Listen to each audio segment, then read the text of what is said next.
จากที่ได้แนะนำไปในตอนต้นของงานแล้วเนาะว่าข้าพเจ้าชื่อธนงศักดิ์สุขสวัสดิ์เป็นหนึ่งในผู้ก่อตั้งบริษัทและก็เป็นปัจจุบันรับตำแหน่งเป็น CEO เนาะของบริษัทลาวไอทีพัฒนาจำกัดในหัวข้อทับยิบที่ว่าข้าพเจ้าอยากมาแลกเปลี่ยนกับบรรดาทานในวันนี้ก็คือตามคอนเซ็ปต์ของงานของพวกเขาต้องได้มีการเกี่ยวข้องท้ายปีนี้เขาจะได้พบกับการเปลี่ยนแปลงที่สำคัญที่สุดในยุคในสมัยหนึ่งที่เขาต้องได้เปลี่ยนในการเกี่ยวข้องเข้าสู่สังคมเศรษฐกิจอาเซียนประธานได้การเกี่ยวในการที่จะเข้าสังคมเศรษฐกิจอาเซียนข้าพเจ้าเคยได้ไปร่วมงานสัมมนากับหลายๆผู้เก่งๆเนาะบรรดานักวิชาการบรรดานักค้นคว้านักค้นคว้าทางการตลาดต่างๆเนาะผู้ที่มีตำแหน่งสำคัญเป็นได้ให้คำโอวาทว่าเขาบุคคลมาถามกันแล้วว่าเขาพร้อมที่จะเข้าอาเซียนแต่ว่าเฮ็ดเท่าไหร่เขาจีเกียมกันเท่าไหร่เพื่อสิเข้าอาเซียนเพราะว่ายากกว่ายากเนาะ AEC แน่นอนต้องมายากเลยกว่ายากเขาก็ต้องได้เข้าทุกคนเข้าใจคอนเซ็ปต์ของ AEC ดีเนาะก็คือการที่เขาต้องรวมกับอีก9ประเทศลาวเขาต้องรวมกับประเทศอื่นๆเพื่อไปแข่งขันทางด้านธุรกิจทางด้านเศรษฐกิจกับสากลมีการเปิดเสรีทางการค้าเนาะแล้วเฮ็ดให้ทุกประเทศเนาะมีความเข้มแข็งขึ้นทางด้านเศรษฐกิจมีการสื่อสารการเคลื่อนย้ายแห่งงานได้อย่างเสรีเนาะอันนี้ทุกท่านคือสีพอหูมาเหมือนแล้วเนาะข้าพเจ้าก็บ่สามารถลงรายละเอียดเอาว่า AEC มันสิมีอย่างไรไหนข้าพเจ้าเองก็บ่ได้เป็นนักวิชาการที่ว่าถนัดเฉพาะด้านทางด้านเรื่อง AEC แต่ว่าเนื่องจากว่าพวกเขาทุกคนจากใดพวกเขาก็ต้องได้เข้า AEC เพราะข้าพเจ้ากับพยายามที่จะศึกษาค้นคว้าจากตำราของต่างประเทศแน่จากบทสัมภาษณ์บทวิจัยหรือว่าบทค้นคว้าทั้งของภายในและต่างประเทศเพราะข้าพเจ้าก็ต้องมีการเกี่ยวข้องที่จะรับมือและหนึ่งในบริการของบริษัทพวกเราเนี่ยก็เป็นการขับไส้สังคมขับไส้ธุรกิจอื่นๆทางภาครัฐเอกชนเพราะว่าไอที่นี่มันอยู่นำทุกๆแขนงการเวียกบว่าเวียกได้ปัจจุบันนี้เราก็ต้องได้นำไส้ไอทีมาหนึ่งในปึ้มที่ข้าพเจ้าได้มีโอกาสอ่านก็คือปึ้มบุกทะลุอาเซียนของท่านอาจารย์กับแก้วเนาะวันนี้ก็เซิร์ฟมันมาให้กันแต่ว่าเพื่อนอาจจะมาซ่าหน่อยนึงปึ้มนี่ก็เป็นหนึ่งในปึ้มที่ว่าเขียนโดยคนลาวแล้วการเกี่ยมเพื่อให้ทุกคนสามารถรู้จักอาเซียนและพร้อมที่จะหาวิธีหา strategy หรือว่าหาแนวทางที่ว่าเขาสิเกี่ยวพร้อมในการรับมืออาเซียนในนั้น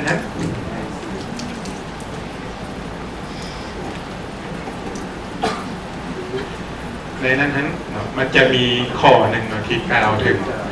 เรื่องของ9 Mega Trend 9 Mega Trend นี่เป็น9เทรนด์ของธุรกิจที่ว่าจะมีผลต่อโลกในอนาคตซึ่งพอได้เว้าเฉพาะผลต่อโลกอนาคตของ AEC เท่านั้นแต่เป็นเทรนด์ของโลกที่เขากำลังหันไปสู่ในปัจจุบันนี้ก็คือโลกเขากำลังเปลี่ยนเขาอยู่ในยุคของการเปลี่ยนผ่านจาก industrial age เนาะก็คือยุคแห่งอุตสาหกรรมเนาะปัจจุบันนี้เป็น information age ฉะนั้นแล้วตัวเรื่อง9 Mega Trend ที่เป็นค้นคว้าโดยดร. ฟิลิป คอตเลอร์เนาะซึ่งเป็นนักถือว่าเป็นบิดาของนักการตลาดระดับโลก ฉะนั้นท่านใดสนใจก็สามารถไปเสิร์ชหาประวัติของเพื่อนได้เนาะในอินเทอร์เน็ตเนาะนี่เราก็สามารถที่จะลงรายละเอียดได้เนาะในเมกาเทรนด์ที่ข้าพเจ้าอยากยกมาว่านี้เพราะว่าอย่างเนาะเพราะว่าใน9 ข้อนี่มี5 ข้อที่ว่ากล่าวถึงที่เกี่ยวข้องกับเรื่องเทคโนโลยีและไอทีโดยตรงที่จะเป็นเทรนด์หลักในอนาคตที่จะเป็นกำลังหลักที่จะสร้างโอกาสให้บรรดาธุรกิจเพราะว่าจะทั้งภาครัฐเอกชนและองค์การจัดตั้งต่างๆสากลที่ต้องได้เกี่ยวข้องหันไปสู่เทรนด์เหล่านี้อันที่1เนาะเป็น science และเทคโนโลยีเนาะก็คือวิทยาศาสตร์และเทคโนโลยีจะมีบทบาทสำคัญในการสร้างโอกาสให้แก่ธุรกิจแน่นอนในปัจจุบันนี้เขาต้องได้ยอมรับว่าธุรกิจไหนบ่มี innovation ไปบ่ได้ทุกองค์กรต้องมีการพัฒนาต้องมี innovation มีการค้นคว้ามีการวิจัยมีนวัตกรรมเพื่อการแข่งขันในโลกธุรกิจฉะนั้นแล้วถ้าหากเขาได้ติดตามข่าวสารของต่างประเทศโดยตลอดมาเขาก็จะเห็นว่ามันจะมี innovation ใหม่ๆมีนวัตกรรมใหม่ๆแล้วก็มีการค้นคว้าใหม่ๆออกมาสู่ตลาดเรื่อยๆเนาะเห็นให้มีการแข่งขันทางด้านนวัตกรรมที่สูงขึ้นในส่วนต่อมาเนาะเขาสามารถที่จะเฮ็ดธุรกิจโดยปราศจากแนวความคิดเพื่อช่วยโลกได้ระบบเป็นไปได้บ่ที่ว่าเขาจะคิดธุรกิจใดหนึ่งขึ้นมาแล้วไปทำลายโลกเขาเป็นไปก็ได้เนาะเพราะว่าปัจจุบันนี้เทรนด์ของโลกก็คือการหักโลกฉะนั้นคันมีธุรกิจใดหนึ่งเกิดขึ้นมาแล้วบ่ตอบสนองความว่า green technology หรือว่าบ่ได้ซอยโลกมันก็บ่มีความหมายอย่างที่จะสร้างขึ้นมาสุดท้ายแล้วจังใดก็ตามถ้าหากว่าเทคโนโลยีที่เราสร้างขึ้นมามันบ่ตอบสนองบ่หักธรรมชาติบ่ซอยโลก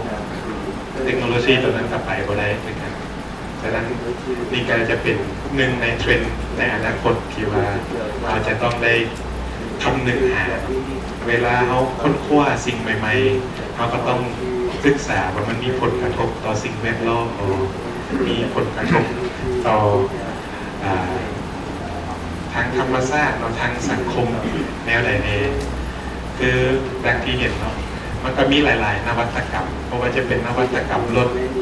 ที่ว่าเห็นเรื่องไฮบริดคาร์ดังที่ว่าท่านได้เห็นอยู่ในวิดีโอในปัจจุบันนี้เนาะฉะนั้นแล้ว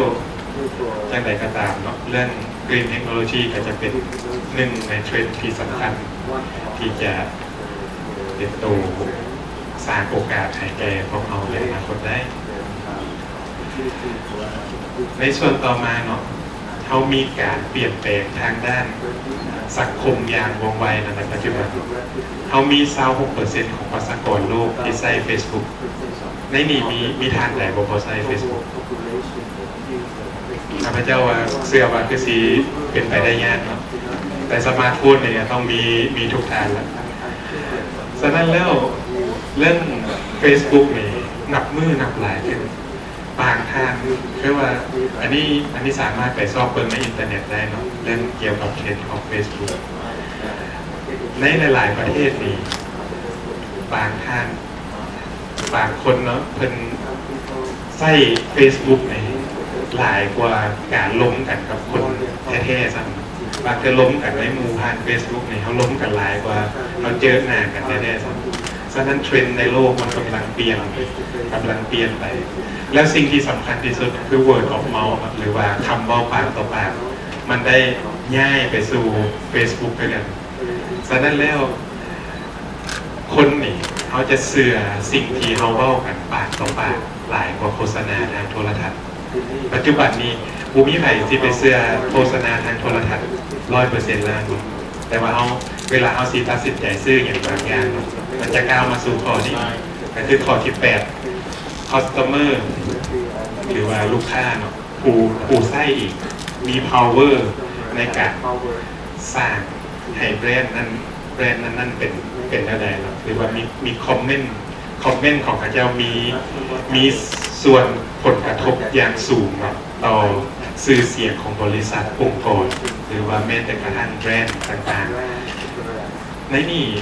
มีท่านใดเห็นธุรกิจบ่มีใครอยากให้มีคนเว้าให้เฮาบ่ดีอยู่ในโซเชียลมีเดียบ่หรือว่ามีคนรีวิวสินค้าของทางในทิศทางที่ทางลบอยู่ในโซเชียลมีเดียที่ซีโมมีใครอยากให้เป็นนั้นเนาะอันนี้ในวิดีโอข้าพเจ้าได้สาธิตนี่เป็นคนธรรมดาที่บอกไปนะเขาก็สามารถที่จะมี power ตัวนี้ได้ โดยเพียงแต่เขามีกล้องมีมือถือมีอินเทอร์เน็ต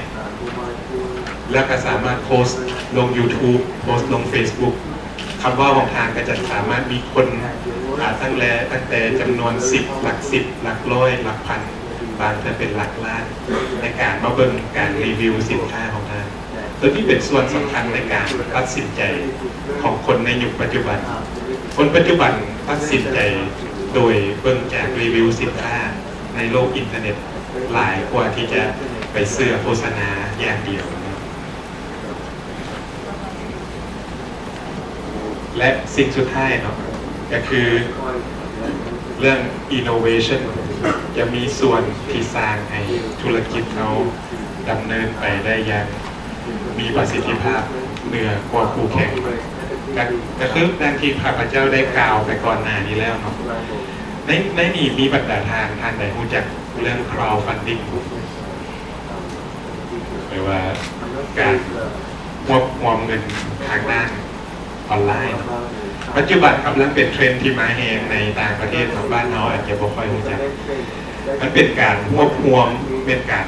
เขียนไอเดียของตัวเองขึ้นมาก่อนแล้วไปโพสต์ไว้ในเว็บไซต์ที่เป็น crowdfunding ใหญ่ๆในโลกนี้มี Kickstarter เนาะกับ Indiegogo ไอเดียเรานั้นถ้าหากว่าถึงใจผู้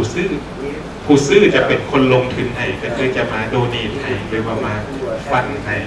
ในจำนวนเงินที่บ่เท่ากันบางคนให้หลายให้น้อย